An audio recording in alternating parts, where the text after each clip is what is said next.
अहिलानगर इथल्या महाराष्ट्र केसरी कुस्ती स्पर्धेच्या अंतिम सामन्याला गालबोट लागले। शिवराज राक्षे आणि महेंद्र गायकवाड यांना 3 वर्षांकरता निलंबित करण्यात आलेले आहे। मॅट प्रकारामध्ये शिवराज राक्षे आणि पृथ्वीराज मोहोळ यांच्यामध्ये अंतिम लढत झाली होती। यावेळी पृथ्वीराज मोहोळला पंचांनी विजेता म्हणून घोषित केलं होतं। त्यानंतर मात्र संतापलेल्या शिवराज राक्षेनं पंचांना ओढत लाथ मारली। पाठ टेकलीच नसल्याचं म्हणत शिवराज राक्षेनं पंचांना लाथ मारली आहे। शिवराज राक्षेनं आपल्यावर अन्याय झाल्याचं म्हटलं असून पुन्हा निर्णय घेण्याची मागणी सुद्धा केलेली आहे। शिवराज राक्षेनं पंचांना लाथ मारल्यानं कारवाई सुद्धा करण्यात येते। 3 वर्षांकरता शिवराज राक्षेला निलंबित करण्यात आलेला आहे। हार मानायला मी तयार होतो। कुस्ती खेळात काय हार जीत होत असते आणि मी आज काय किती वर्ष झाले या खेळामध्ये, परंतु जर पंचांनी जर असं जर तुम्ही तो ज्युरीला आम्ही अपील करून जर तुम्ही ते व्हिडिओ दाखवत नसाल तर हे एक खेळाडूवर अन्याय केलेले आहे। आणि नंतर तुम्ही स्पर्धा झाल्याच्या नंतर सांगताय की या पंचांचा निर्णय हा चुकीचा आहे। तुम्ही त्याच वेळी तिथे का बोलला गेला नाही की हा निर्णय चुकीचा आहे?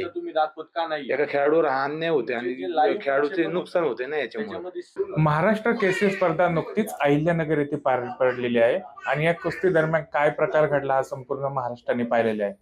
आज मी आलो आहे शिवराज राक्षे यांच्या घरी। शिवराज राक्षे या ठिकाणी आलेले नाहीत, परंतु त्यांच्या आई आपल्या सोबत आहेत।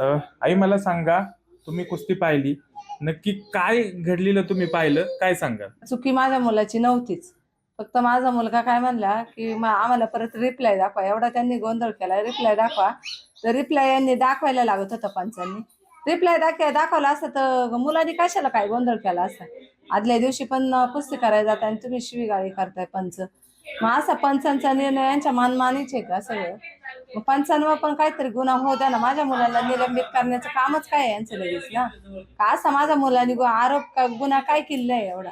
आणि गरीबाच्या मुलांवर काय अन्याय करताय तुम्ही ना? तिथपर्यंत मुलगा माझा जातोय। आज 10-0 कुस्त्या काढतोय ना, आज तुम्ही डायरेक्ट चुकीचा निर्णय देताय। मग याच्यावर पंचांवर काहीतरी गुन्हा व्हावा असं आमचं मत आहे। याच्यात चिटिंगच झालेली। याच्यानंतर तुम्ही स्टेटमेंट दिलेले की निर्णय चुकीचा होता, हे तुम्ही मान्य केले, पण हे यापूर्वी मान्य करायला पाहिजे होतं। स्पर्धा कंटिन्यू केली आणि मग तुम्ही डिसिजन देताय आणि परत आम्हालाच 3 वर्षासाठी निलंबन करताय, हे चुकीचं आहे। आमची पण मागणी आहे, पंचांवर पण कारवाई झाली पाहिजे। आता या गोष्टीवर निर्णय काय? तुम्ही सांगितले निर्णय चुकीचा होता, तुमची चूक आहे, मग आता याच्यावरती काहीतरी कारवाई झाली पाहिजे, एवढीच आमची मागणी आहे। स्ट्रगल किती आहे तुम्ही बघताय, 10-15 वर्ष त्याच्यासाठी सगळं सॅक्रिफाईस करायचंय, सगळं सोडून कुस्ती मेहनत सराव करायची, अख्खं कुटुंब आमचं त्याच्यासाठी कष्ट घेतंय आणि असा निर्णय देताय, तुम्ही निलंबित करताय, म्हणजे तुम्हीच ऑलरेडी अन्याय केलाय आणि तुम्हीच परत असा डिसिजन देताय, हे सगळं चुकीचं केलेलं आहे। आम्हाला पण पंचांवर कारवाई व्हावी अशी आमची मागणी आहे। सायदीप ढोबळे, लोकशाही न्यूज, राजगुरुनगर, पुणे। लोकशाही मराठी ऐका, पहा, जागरूक रहा।